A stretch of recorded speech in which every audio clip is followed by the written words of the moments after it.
It is a huge honor for me today to be interviewing really a cosmetic dentistry legend in so many people's my mind. I mean, you're always voted best cosmetic dentist in your area in Ohio. John Heimke, thank you for joining me today.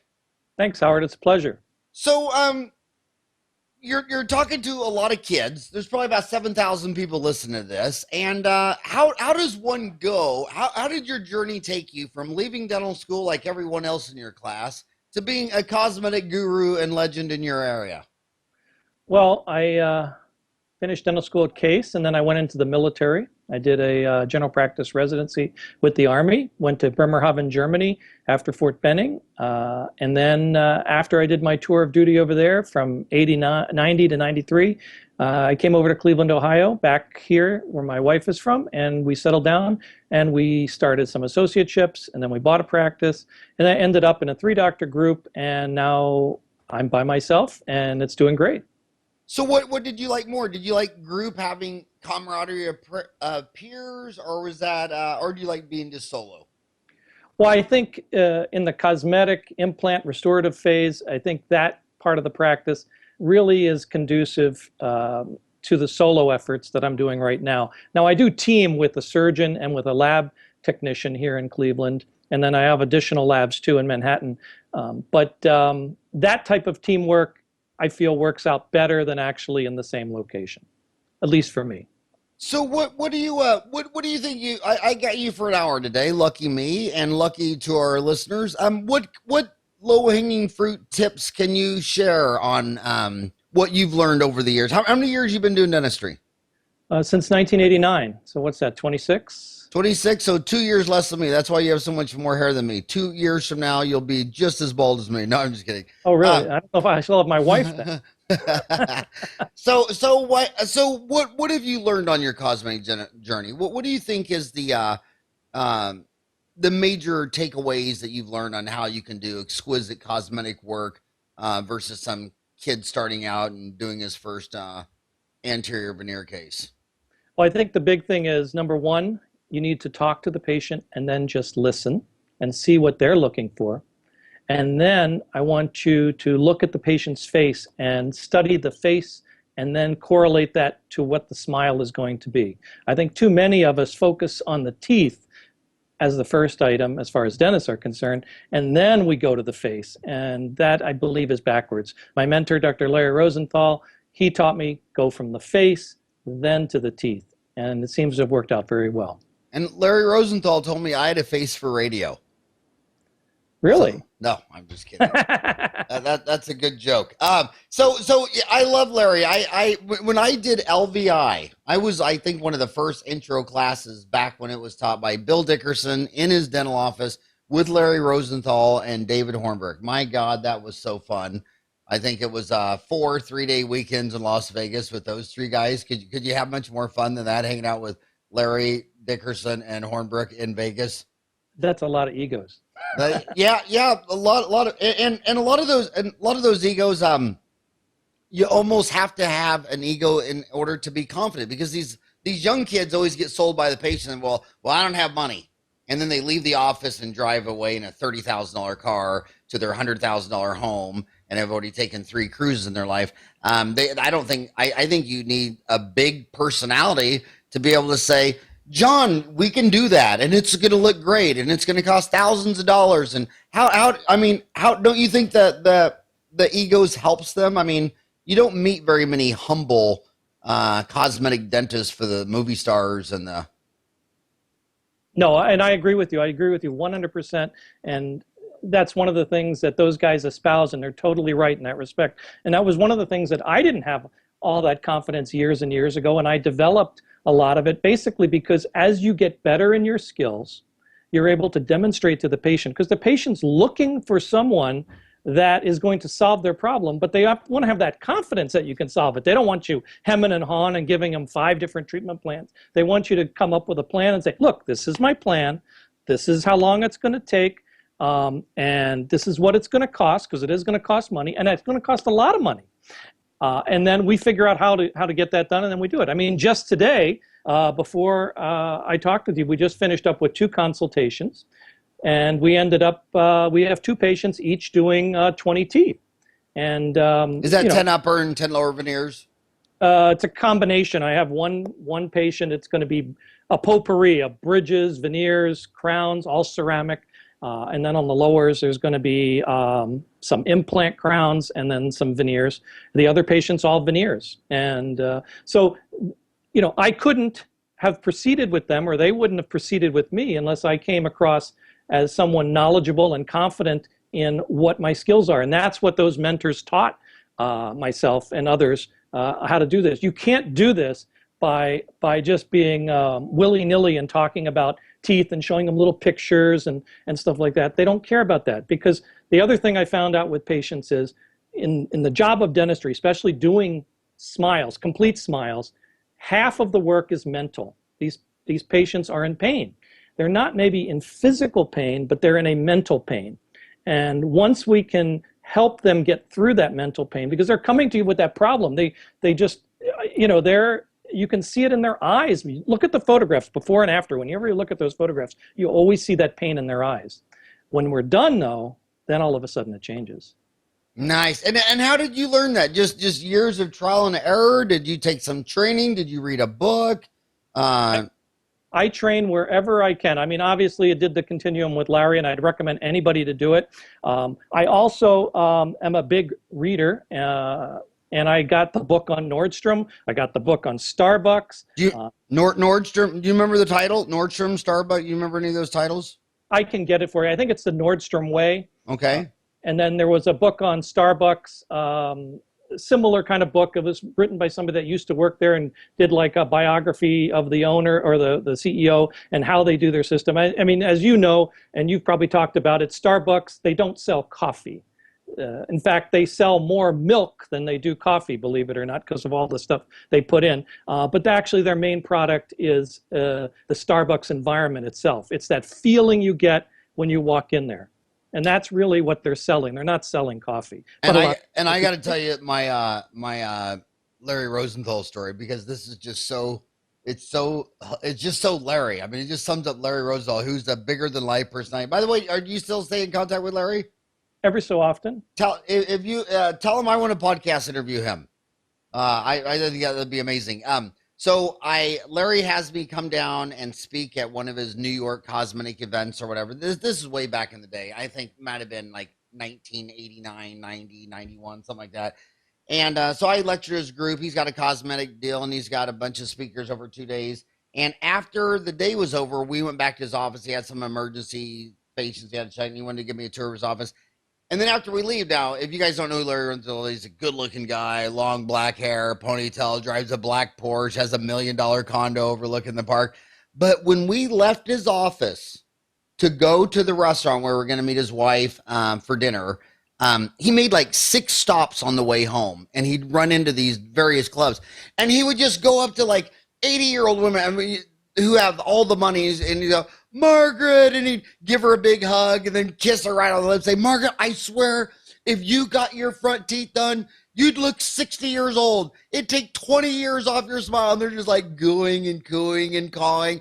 And he probably lined up 10 little old ladies that probably every one of them had 10 times more money than you and I combined, lining him up for $50,000 veneer cases. And I mean, the guy is just, I mean, he's just always in sales mode, and he's good looking in a Porsche. He's always on, and he just makes old ladies in Manhattan feel good about themselves. Now, I mean, he does his supermodels and whatever, but I mean, the guy's just, that's what he's doing. He's making people believe that if they give him a lot of cash, they're just going to look better and feel better and be happier. Wouldn't you, is that about how would you sum up Larry Rosenthal? I would say that's a perfect description. And not only with that, it's not just the talk, but he walks the walk. He has the skills, and I use them every day in what I do. And it's, every so often I will text him and tell him, Larry, I thank you for opening my eyes to the world of dentistry and cosmetic dentistry and major restorative. And it's built my practice, and I'm always in debt to him. Yeah, an amazing guy. But how does, dentistry has adverse natural selection. They just only let you in dental school, med school, or law school if you sat in a library and made straight A's in calculus and physics and geometry and trig and all that. So the natural selection is you got all these scientists, engineer, mathematicians show up. How do you take those people out of school?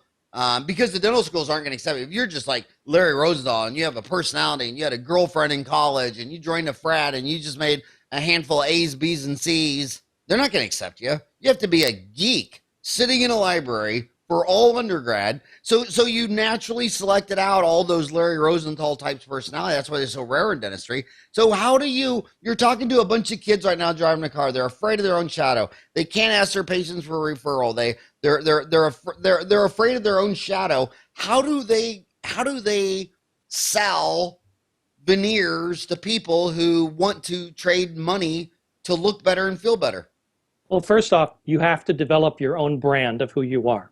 You have to consciously think. This is exactly what I did years and years ago. I said, how am I going to do this? Because I was that kind of nerd. I wouldn't talk to anybody openly. I would always sit in the corner of a room and things like that. So what I did is I said, all right, I've got to develop my brand. If I want to do this type of high-end dentistry, how am I going to do it? So the first thing I did is I went to a Italian men's suit shop and I said, dress me. So they dressed me. They showed me how to dress. Then from there, I made sure the office was commensurate with the level of care that I wanted to do. As you can see, this is our reception room. My office, by the way, here has 3 operatories and has 900 square feet. And I have one major treatment room, I have an overflow room, and I have a hygiene room. And we're doing these major cases all the time, weekly. The other thing that I did is, again, I started reading business books all over the place. Whenever I could get one, I would get it and read it from page to page and start taking little tips out of there. I also took coaching from Dr. Bill Blatchford. Excellent resource. And he taught me, to concentrate on asking questions of the patient. That big question thing of asking them, why are you here? How can I help you? What's your budget? Try to get to that in the beginning. You want to know where they're at. If somebody buys a house, the real estate agent doesn't say, takes you to a neighborhood for $2 million houses, but you can only afford $200,000 houses. That's ridiculous. So you got to find out where they're at. And you've got to also let them know, hey, it's going to cost this much money. Are you prepared to do that? If they say no, well, then it makes no sense to spend another half hour talking with them about doing this type of work. You have to find an alternative then. Or maybe there's an alternative practice. So back to consultants. You said you had Bill Blatchford come out. That's a chunk. Bill's a chunk of change. Every consultant tells me the same thing. Everybody that desperately needs them won't pay $1 for it. And then all the successful guys like you and me and Jerome Smith and all these big practices, we always buy consultants. Why? So it's kind of a consulting is just so bizarre. The people who would benefit the most don't do it. They won't do it. And then people like you're investing big money in Bill Blatchford just to be a little better. And the guys who could invest the same money and be twice as better overnight, they won't even think about it. No. Well, dentists, as you know, are notoriously cheap. They'll squeeze the crap out of a buffalo nickel if they get a chance. Oh, that's a good one. That's a good one. I like the joke. Did you know dentists invented copper wire? They were fighting over a penny. Yeah, same thing. But dentists are cheap. They're just cheap people. But we have to change that. And I really think if you want to be a success, especially now in the type of economy that we have after 2008, it's not a gimme anymore. You really have to work at it to do it. Now, I prefer to work on 2 patients a day and crack my nut versus having to work on 10 or 20 patients a day and crack my nut. It's whatever you like to do as a dentist and how you want to run your practice. But for me, I think economy of scale, it's much easier to work on 1 or 2 people, do an arch, and then change the room around twice than to do it 8 or 10 times. I don't know how you feel about that. Absolutely. So you're right about the 2008 economy. I like the chief economist at the American Dental Association, and every once in a while, about every 6 months, he'll put up about a 2-minute YouTube video. And his last one was lattes, lawyers, and dentists. What do they have in common? And it was that after 2008, now that the economy's back full swing, what are the only three areas that didn't recover? Money's paid to the dentist, money paid to lawyers, and money paid for lattes, coffees, to Starbucks. I mean, they're not back to 2008 levels. So do I assume you don't take dental insurance, or do you? No, we do. We're a fee-for-service practice, but we'll fill out the forms. You'll fill out the forms and they submit them, or you submit them? No, we'll submit them. You'll submit them. So I'm going to call. So everybody listening is going to say, but dude, where do you get these big cases? How do you get these big cases? I mean, just years and years of reputation. I mean, is it mostly word of mouth referral? Or are you a big advertiser in high end women's magazines? And then the other question I wanted to ask. Sorry, I throw so many questions at one time. I don't know if it's just me because I was born in a barn from Kansas, but I always think of cosmetic work is for women. What percent of these cosmetic cases are for women versus guys? In my practice, 85% females, 15% males. As far as full arch implants, like Pretel Bridge, 50-50. But as far as cosmetic veneers, things like that, it really is about 85-15. Females to males. And who is the reason I'm trying to pin this down, because I don't want a dentist wasting spending a bunch of time trying to get a case out of some guy's not gonna do it. Can you say anything about these guys that might make them easier to spot? I mean, are they like people trying to look good because they're in sales, or are they models, or what is? Do they have anything in common? Yeah, as far as the males are concerned, I think you've got the male that might have had a life change where he got divorced, or he might be older and he's starting to look to settle down, and so something must have happened. Somebody must have told him, and he wants to get his teeth done, so he comes in for the consult. Females are a little bit different. They're usually something is gnawing at them. Again, there's something in there that they're just not happy with that look, and it bothers them so much that eventually something triggers. Now, I learned something from you years and years ago. When you started doing Dental Town, you were talking about the internet and everything like that. And I was thinking about the internet, and then finally I came to the conclusion. I said, this internet thing is actually pretty good. So I started cutting back my print advertising and going into internet. And basically, we built a website that's all video driven. I don't know if you've seen our website, but 90% of it is all video driven. So the patient gets to visit me. Are you talking about Everyone Loves My Smile? Everyone loves my smile. Smile.com. Yeah, it's an amazing website. And in fact, I just cut and pasted it and changed your name to Howard Farran and changed the address to Phoenix, Arizona. That'll be $1 million. Just kidding. The other thing is, I love your website. I trademarked the practice name, the Facial Aesthetic Designers. I did that, found a trademark attorney in Columbus, Ohio via the internet, and we trademarked it. Didn't cost that much, under $2,000, so I own that name. And then I also decided to brand it. So, we do certain things in the practice. I look a certain way. I mean, I have my brand right here. I have my logo on my jacket. All my team members have the logo. I want everyone to look like they're working at the clinique counter because I deal mostly with females. So my assistants wear black underneath, and then they wear a lab coat. And I wear a lab coat and a tie. That's what I do. And I love the color of that tie. That is, what is that, fuchsia? Yeah, it's something like that. Fuchsia pink, yeah. Rocking hot tie. That's my Trump tie.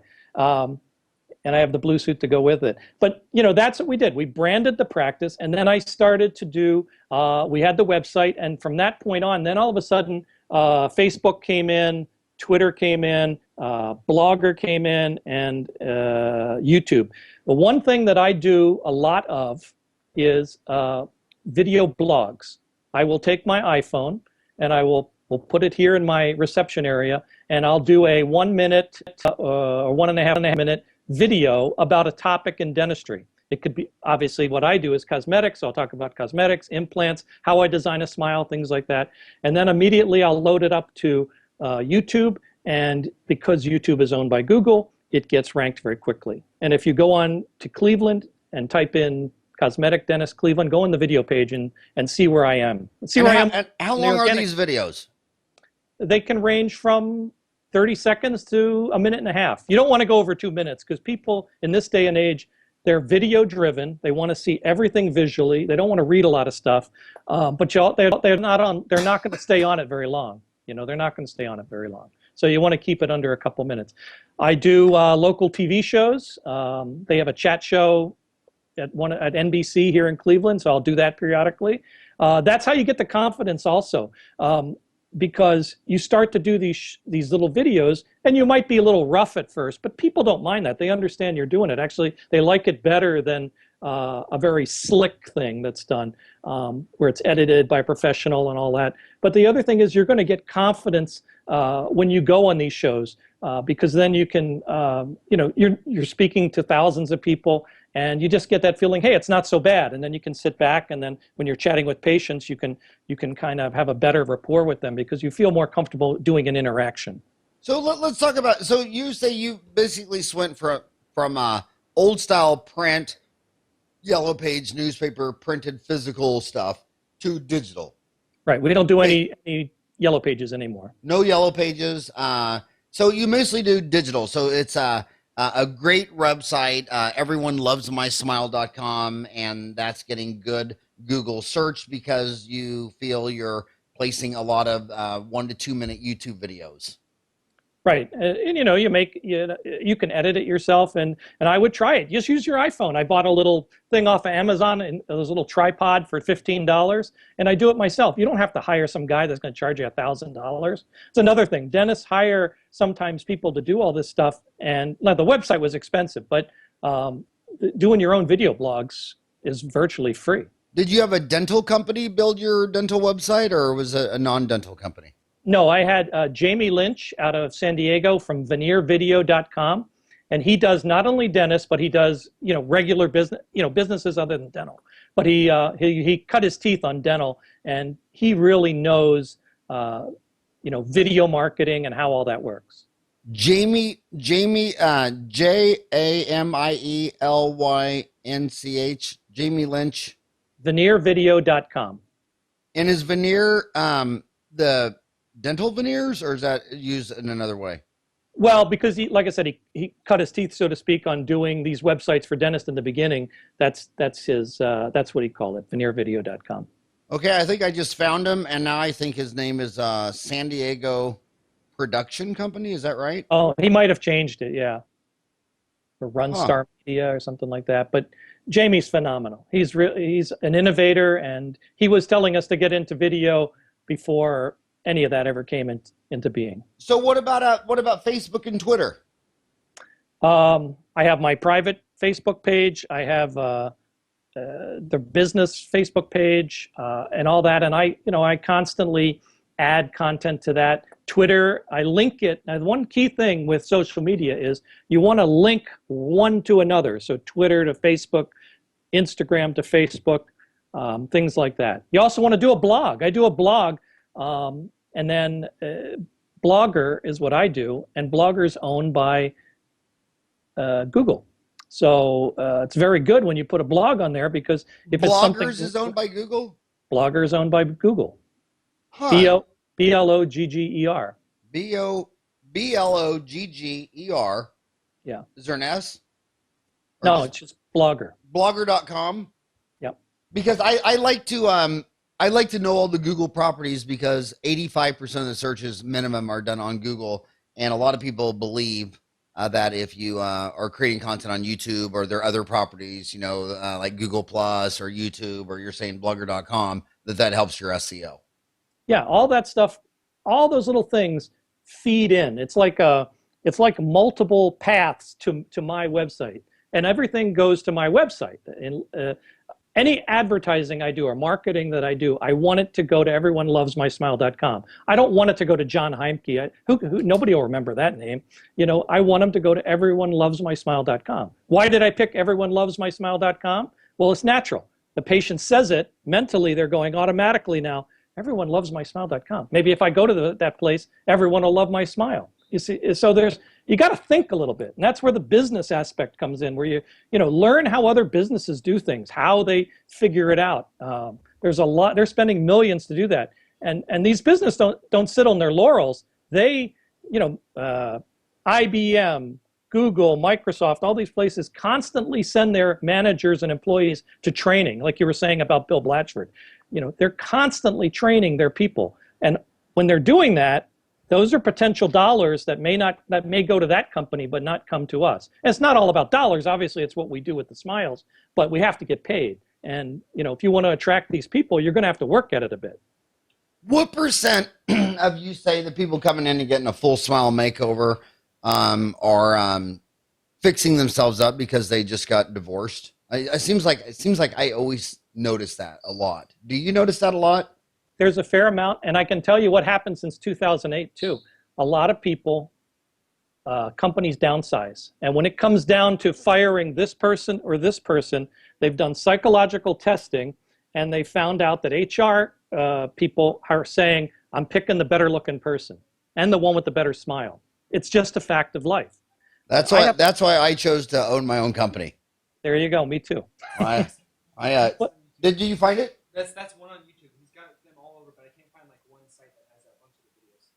Oh, okay. Yeah, we're not finding that site for Jamie Lynch. Lynch. Yeah, veneervideo.com. If you can try, if I don't know, maybe change the name of it, but I'll get that information to you. I'll contact. And we'll put it in the notes. We always get the transcript of these and put them on Dental Town, so that because most of our listeners are actually commuting to work, and the reason we go an hour long is because that is the average commute of my listeners. And what's surprising, it doesn't matter if it's in a big city like Cleveland or rural. Most dentists have an hour commute, so that's why we an hour long. But we get a transcription of all these and put them in the notes so that these dentists aren't trying to take notes while driving or have to pull their car over the side. But you'll get that to me. So I was also wondering, when I was reading your background, you have a very interesting background. I mean, you started out in the military. Why did you get a master's in public health? Well, one of the things at that time, I was interested in doing some teaching when I was going to be older, and they had a good program at Emory that dealt with business administration. And so I said, well, I think I'll take that route, because it was kind of like a major track. You could take 5 tracks: epidemiology, business, health administration, epidemiological intelligence service, and something else. And so I said, all right, well, I'm a general dentist. I'm probably not going to specialize. And I said, I want to have a master's degree for some credentials. So it kind of went along with it, and so I got it. So I want you to talk about you're a developer, and you're associated with the pink hybrid implant restoration, the digital smile design, the virtual lab concepts. Will you talk about some of those? Sure. Digital smile design. That has been something that I've gotten into in the last year. Dr. Christian Coachman, one of the foremost ceramists and cosmetic dentists in the world, developed this concept of digital smile design. And I'm going tomorrow for 3 more days of advanced training in Manhattan with my lab. From Kristen? Kristen's going to be in Manhattan? Right. Yeah. Christian Coachman's going to be there, and they're going to be doing their presentation on digital dentistry and how to do these digital smile designs. I've incorporated, since I took my initial training from one of his instructors, Andrea Ricci, in April in Toledo, I've now incorporated digital smile design in every smile case that I do. And I'll tell you basically what it is. It is a way that you can communicate to your laboratory as if the laboratory technician was in your office. It's basically a keynote or PowerPoint presentation that has photographs. It has video. It has a video narration from me talking to the lab person saying, I'm Dr. John Heimke, this patient is patient X, and we're going to be doing this on this patient. I would like the teeth this long. I would like to achieve this goal, blah, blah, blah. And then I go into a design phase with a PowerPoint that shows the face, and then it shows intraorally, and I'm able to use a calibrated ruler that the full face and the intraoral photograph are all calibrated. So the technician can take that digital ruler, put it on the teeth, and know exactly how long they are. I can design how much gum I want to alter or change. I can show that I want to take a tooth out or I want to put an implant here. So to me, it's the ultimate in communication. And the real big thing about it is the video. Christian has talked about taking video of your patient, having them say, count from 69 to 60 for phonetics. Take a side view and have them smile and relax. Do a facial view, smile and relax. Have them read a few sentences. because you want to look at that face and you want to see the facial dynamics, the muscle dynamics, and how that relates to their pre-op smile. And then you can do it later when they get in their temporaries and confirm where you're at. But that's really the revolution. Okay, and what would someone who wanted to get this Christian Coachman, who's a extremely famous cosmetic dentist out of São Paulo, Brazil, correct? Yes.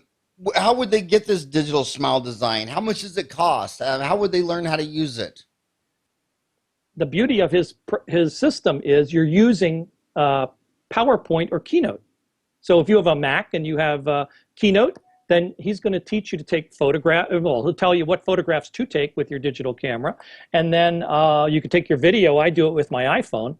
And then you incorporate it into this PowerPoint presentation. And then I use Dropbox or one of those kind of systems to send it to my laboratory. You can also... So you didn't have to buy anything from Kristen Coachman? No, just a training. Okay, so the training shows you how to use existing technology. So it sounds like you're a Mac person. You're using Keynote on Mac, right, and you're using an iPhone. Right. And so Kristen, you give him money learning how to use the system, but you didn't have to buy a package from him.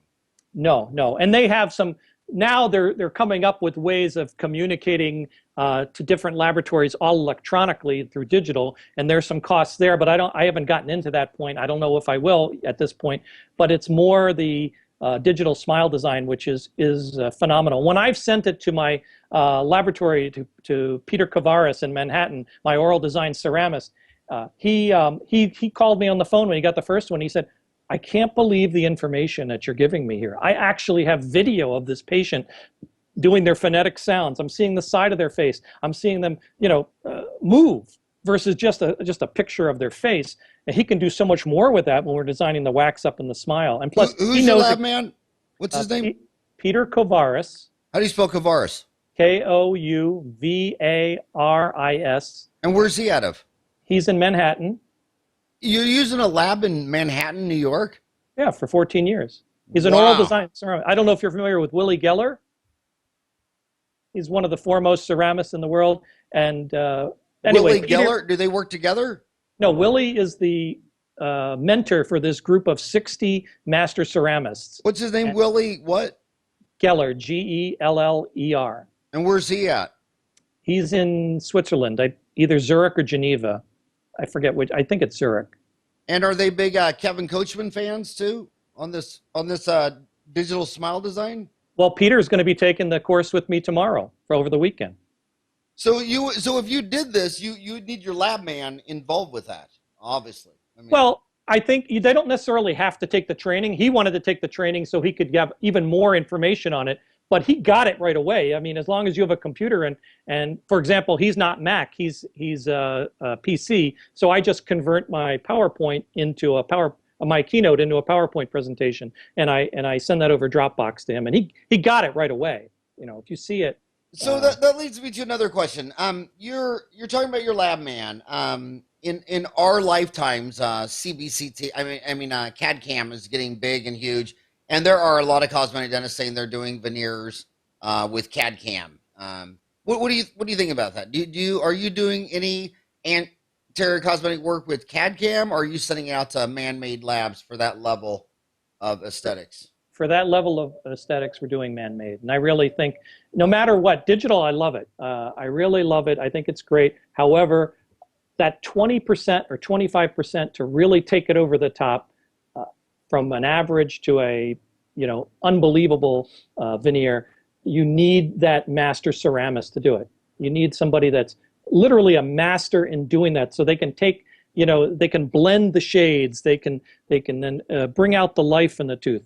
It's a team effort, though. I mean, the dentist can't be a slouch. You just can't say, here's my impression, here, you take care of it. Yeah, I mean, it's literally, we're on the phone talking about each case, but now we're using digital smile design to do that a little bit more, so he's not on the phone as much.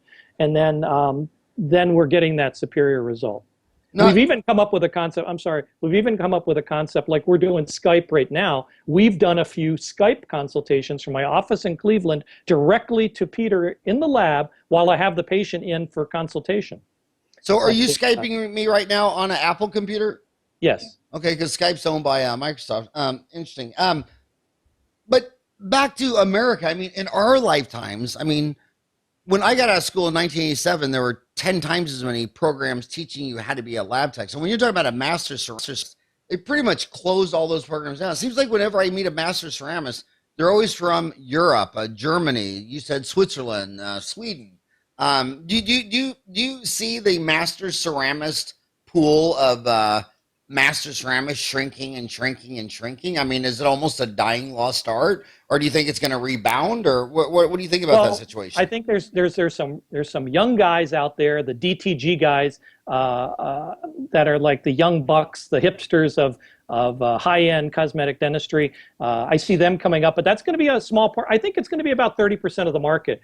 The big worry that we all have to worry about as dentists is, I assume you know the average age of lab owners in this country right now. Do you know what that is? What is it? 54. 54. Well, that's So young because I'm 53. We're in trouble. What are you saying? I'm getting old and getting ready to die? Yeah, no, well, I'm going to work till 70. You probably are too. But listen, these guys that are lab owners, 54 is the average age of that owner.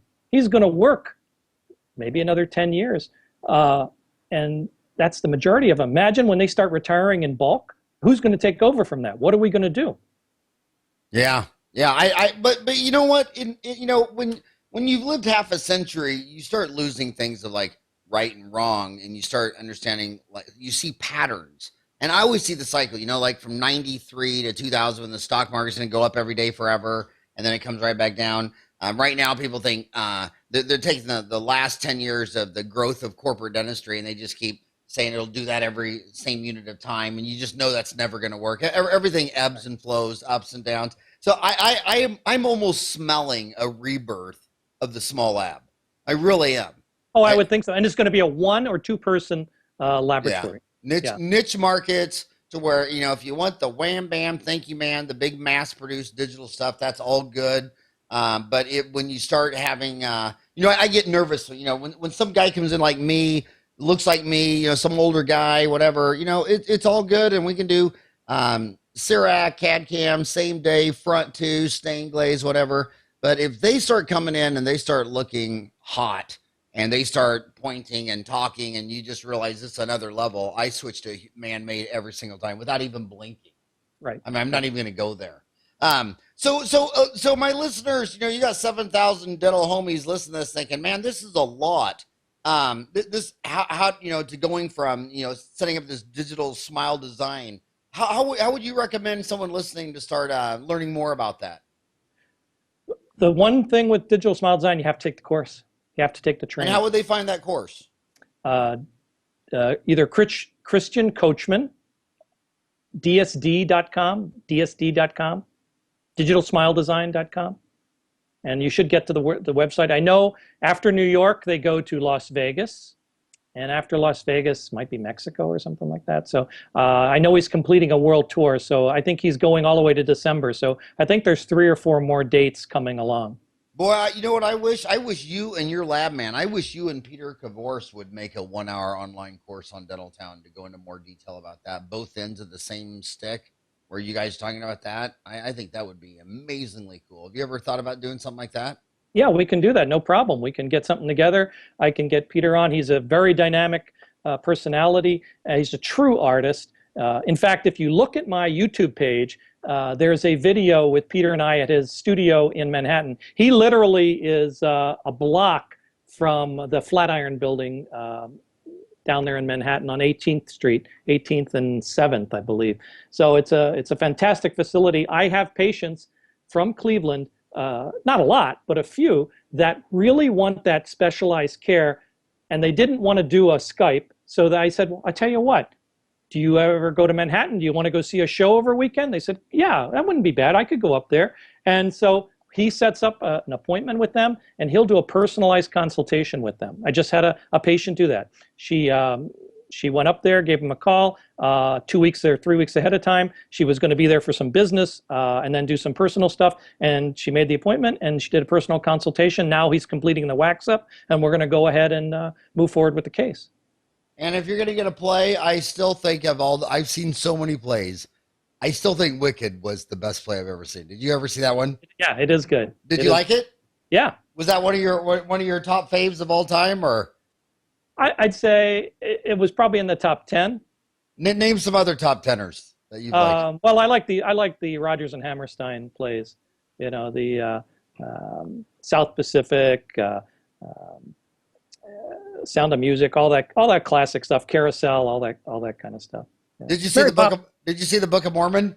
No, I haven't seen that. Everybody loves that. They say you either walk out in the first 5 minutes or you laugh your head off and stay for the whole play. No in between. So talk about the pink hybrid implant restoration. Okay, the Pretal bridge, which is basically a full arch implant supported bridge, and it's made of milled zirconia. I like to have monolithic milled zirconia. You can also layer it. The problem with that is if you're ever going to have a potential area of fracture or chipping, it's going to occur where the porcelain, even though it's the Pretal porcelain, where it's layered to that substructure. And so where I hang my hat on this restoration is that zirconia will not break. I mean, it can, but it's going to break in fabrication or if you didn't design it right, but it will not chip. It's just, you know, zirconia, how strong it is. It just does well. When you make it out of monolithic, everything, the gums and the teeth are all made out of one puck.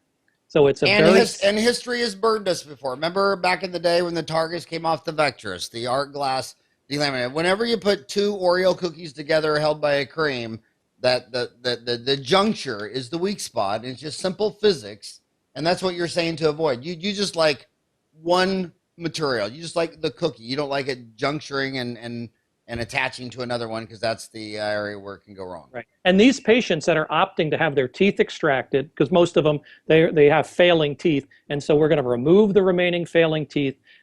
We're going to then place 4 to 6 implants, and at the same day, we're going to create a conversion bridge. So they go from, you know, crappy teeth to a beautiful conversion bridge that's screwed on, that doesn't come in and out in about 4 hours. And then about 3 months later, we start the process of making the monolithic zirconia bridge. I like it better, and I'll tell you why. What converted me was I had a patient that had a titanium hybrid wrapped in acrylic and with denture teeth, and it's done very, very well. He's had it for almost 10 years. He comes in and he says, John, my teeth are wearing and I broke this tooth off. What do I do? Well, I look at it and I said, it's a success. You've been using it for 10 years. He goes, I love it. I love it. He goes, I don't like this that it's wearing. And I said, because it's acrylic. It's like a tire on a car. If you put 50,000 miles on a 45,000 mile tire, eventually you got to get a new tire, right? So I want to ask you a very specific question based on someone as beautiful as that woman behind you. The woman behind you with all the nice teeth, she has a very high smile line. So you're gonna see all of her gum tissue. So this is going to be a nightmare case because she's gorgeous. She has a high lip line. So when a woman like that walks in your office and she's missing a single anterior tooth, and you're an elite cosmetic dentist, would you rather meet that challenge with a 3-unit bridge or an implant and a crown?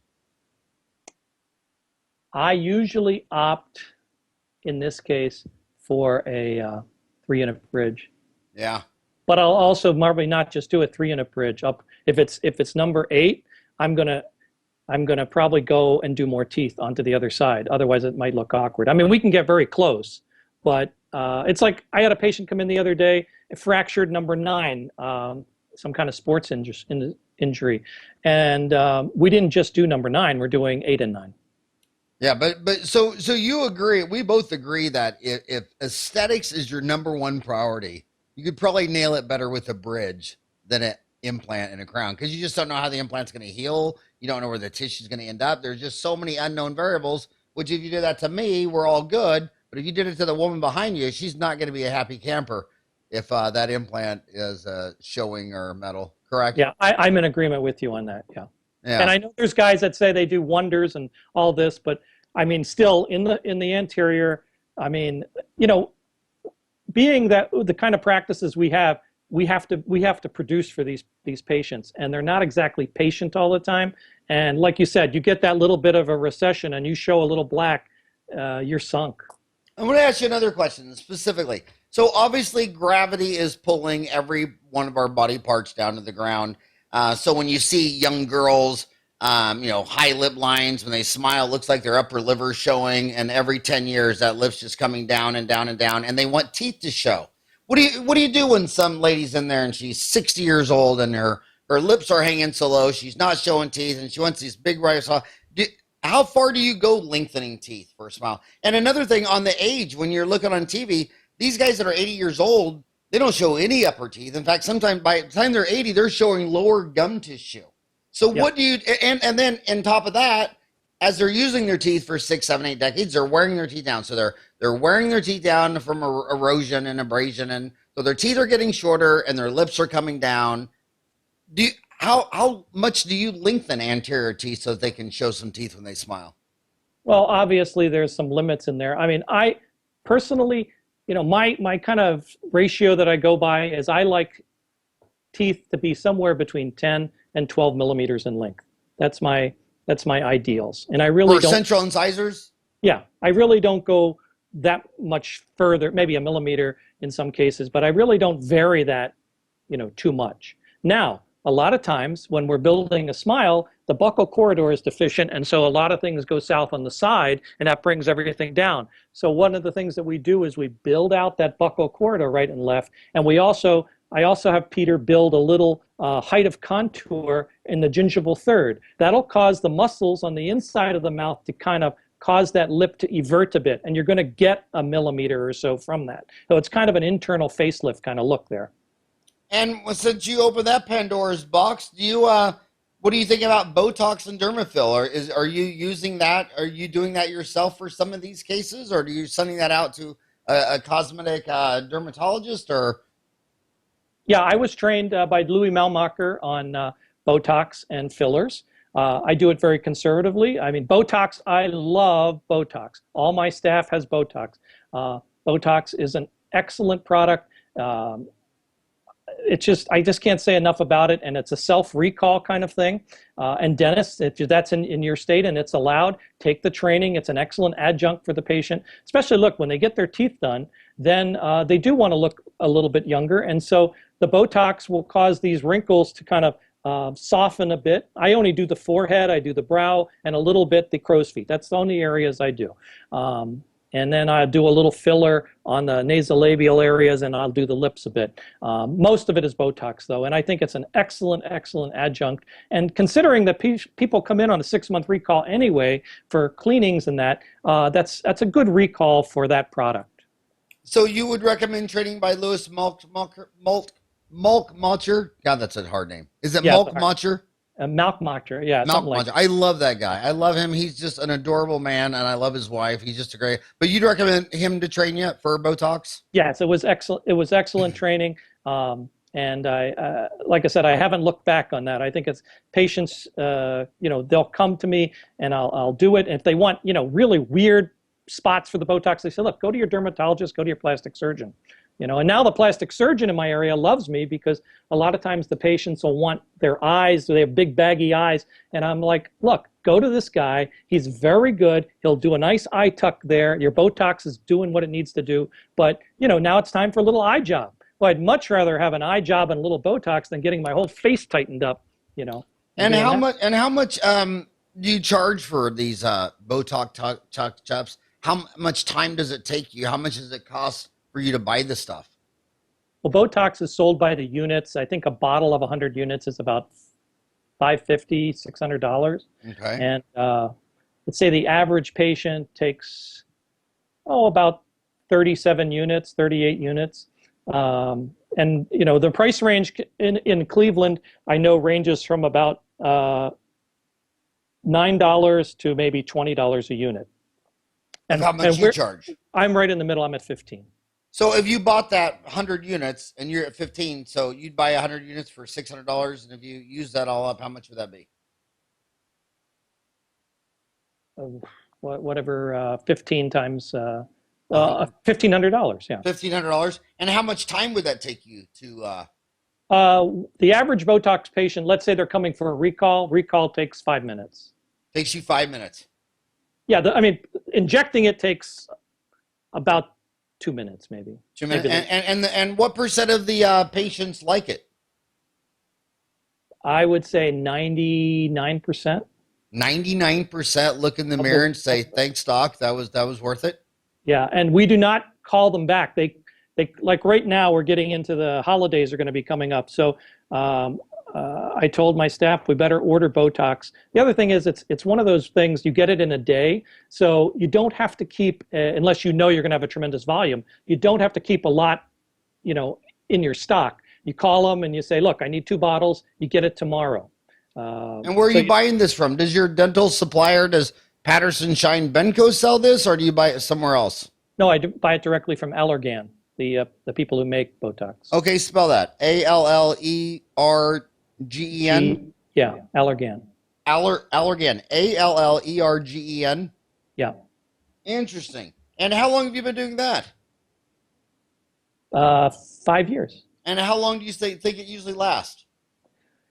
Less, from anywhere from 4 months to 6 months. And the nice thing about Botox is it has a cumulative effect. So once you start doing it, let's say you're on your 3rd round, it has a staying effect. So it looks better and better as you keep doing it. If you're one of these people that tries it and doesn't do it again for a year or 2, and then you try it again, it doesn't look as good. So you got to kind of keep doing it. And what about derma fillers? Did you get into that, or you don't like that? Yeah, or? I do fillers. I do the Allergan product, the Juvederm, and it'll fill the little nasolabial crease. You can do the lips and poof the lips a bit. I'm very conservative though. I don't like a tight look, and I don't like a lip that looks like a duck lip. I don't like that. So I do a nice conservative fill. So when those girls are walking around with the puffy lips, those have been pumped up with Allergan's Juvederm. Juvederm, yeah, or one of the other companies' fillers. Yeah, is that a cultural thing? I mean, is it more younger kids wanting that puffed up lip look, or is it are all ages, baby boomers, seniors, they all like that, or what's the? No, most people that come to me, they're looking for a nice subtle fill. They're not looking for a big lip like that. And if somebody does want that, again, I tell them go to the dermatologist or the plastic surgeon, because that's not something that I do. Now, what do you do if you get that lady who looks like she's been a smoker? She's got all the lines, and I just assume, since so many of them are smokers, that it's a sucking on a cigarette. But sometimes I've had patients that had those, and they claim they had no history of smoking. So I'm a little confused on that. But do you take those cases on, or is that more heroics? I think it's more heroics. I tell them, I say, look, you've developed these lines here. It's not you can try filling in those areas, but a lot of times you may need more of a plastic surgeon to help you in that respect, especially if they're really, really pronounced. Now, a lot of times I'll start looking at their smile, and I'll see really they have a not very much lip support in there. And then we can start talking about a smile, and maybe if we build out the smile with veneers, and we can help support the lip from underneath, you're going to get some stretching, and we can maybe make those really deep lines more subtle.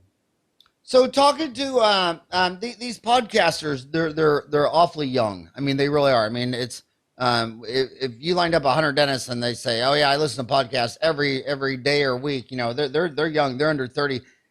Looking back at your career, do you think joining the AACD was a big part of your journey? Would you recommend that? Because you're a member of just about everything. If someone wanted to be a cosmetic guru legend in their community, do you think that's a big part of the journey, or not really? Well, I think it's an adjunct. I don't know how big of a part. It depends how much you want to, take part in it. One of the things we did do that was very gratifying, and I still would do it, is the Give Back a Smile program. That's a situation where you help battered women primarily rejuvenate their smiles, and we've done that a few times here in the Cleveland area. We get laboratories that are willing to donate their efforts. We're willing to donate our efforts, and it's very gratifying to do that. Plus, they have excellent training meetings and things like that where you can meet all these gurus and go from there. So I would definitely recommend it. And that's called the Give Back a Smile program? I believe, yeah, Give Back a Smile. Is that through the AACD? Yes, they do that. What I liked about that is, in my career dentistry, back when I got in 87, almost all employees in a dental office were women. But since the 2008 crash and the loss of so many manufacturing jobs and so many construction jobs, men are pouring into healthcare because healthcare is 17% of the GDP. And now men are starting to wake up and realize, my God, my my wife's a dental assistant. She's making 19 an hour, and I lost my $12 an hour construction job. Hello. Right now, I have 2 dental assistants that are males. My office managers, males are pouring in there right and left. I lost. But back in the day, when we would work with like my sister's place or whatever, and it was all women staff, and they would bring in some woman whose husband knocked out her, front 4 teeth, 5 teeth, and we'd fix her up. I always thought it was real bonding for the women. They just felt good coming in, and they felt more good about their office, and that no matter how tough the month was, at least we took Amy and gave her self-esteem and confidence back after her husband had knocked her teeth out. So I mean, that's something to do. And I can also say that, you don't necessarily always have to go through an organized program. I mean, we'll take patients that we see that we really want to help, and either we'll reduce the fee or we just may do the case too. I mean, we did a scenario about 7 years ago, because I was in the military. We took Cleveland area veterans that were injured in Iraq, primarily, somewhere Afghanistan, and I got a group of dentists from, I think there was 8 dentists around the city. We got laboratories, and we gave them back smiles. We did their smiles basically for free. That is so dang cool. It was very, very gratifying. And I talked to a dentist 2 weeks ago on the east side of Cleveland, and he said, John, I still see this patient, comes to my practice, he still thanks me every day, and he says it was one of the most gratifying things I ever did. Yeah, a smile can change a life, especially if it's just killing their self-esteem. And when a woman, when someone gets disfigured in the military, or someone, the number one reason people call, if you ask anybody, what's the number one reason people call 911? They'd probably say, oh, I don't know, a heart attack, a car wreck. And it's always domestic violence. It's always, 2 lovers trying to kill each other. I want to ask you another specific question. When you have a case and you're just like, man, I really want to use this on my digital marketing, I want to put this woman on my website, blah, blah, blah, blah. How do you arrange that? Do you offer them a discount? Do you do that at the beginning? Say, I'll tell you what, you'd be the perfect before and after model picture I'm looking for. I'll give you this discount, or do you not? Or they just volunteer it because they're proud of it? Or how does that usually work? Well, I guess you could do that. In the beginning, we did that. We would ask people and say, look, we want to do this. We've trained in this. We're working our way through this. And yeah, we did things like that. The other thing is, say, for example, with some of our full arch implant cases, a patient is very, very happy. They're ecstatic. And I'll ask them, I'll say, a lot of people don't know what this procedure is all about. Would you mind giving me a short little YouTube on, how you feel about this? And if, again, you look at my YouTube channel, you can see a few patients that we've done there, and they're expressing how they feel. One of them was literally when we put the chair up after doing the conversion. He was in the chair for 4 hours, and you can see his reaction right there. Yeah. What percent of women, particularly, do you think would give you a testimonial? I mean, what percent of women?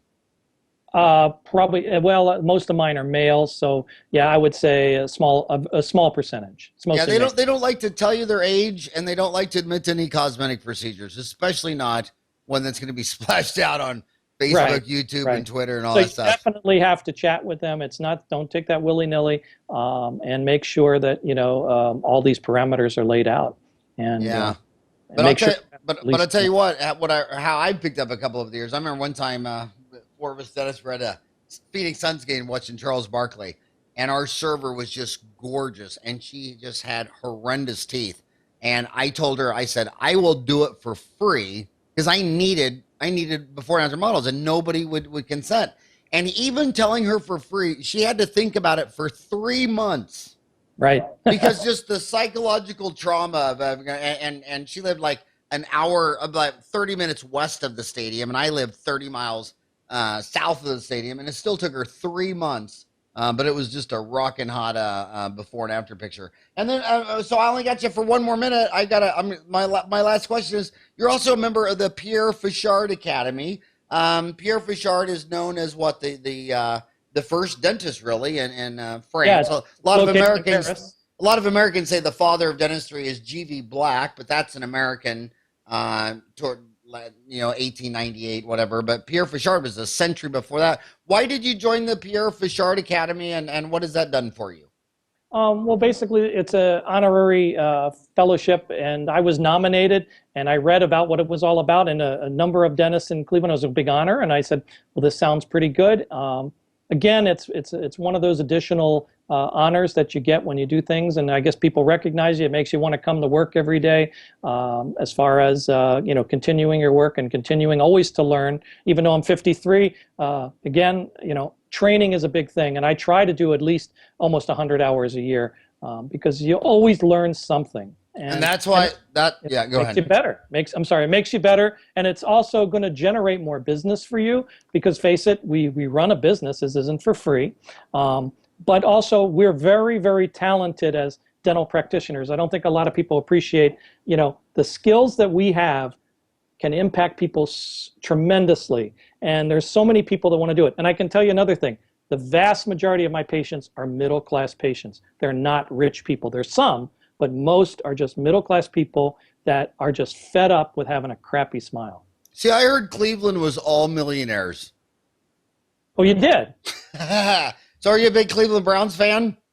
I'm a Browns fan, but I think it's going to take a few more years. Yeah.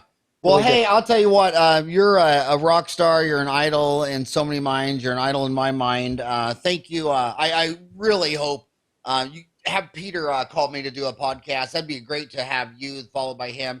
And if you guys could make an online C-course, we put up 350 courses, and they've been viewed over 500,000 times. Because like you say, all your digital went from print to online. And dental continuing education is just massively going from a bricks and mortar, building to online digital because they don't have to shut down their practice. They can go back and watch it 10 times. If I'm listening to your lecture and you say something, I miss it.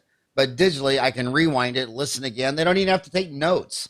They just they can play it 10 times if they need to. If they watch it and say, oh my God, my assistant needs to see this, they can play it again for her. So if you could make an online C-course for this digital smile design, that would be amazing. But hey, thank you so much for an hour of your time. Thank you for all you've done for dentistry, and I hope you have the rest of your day as a rocking hot day.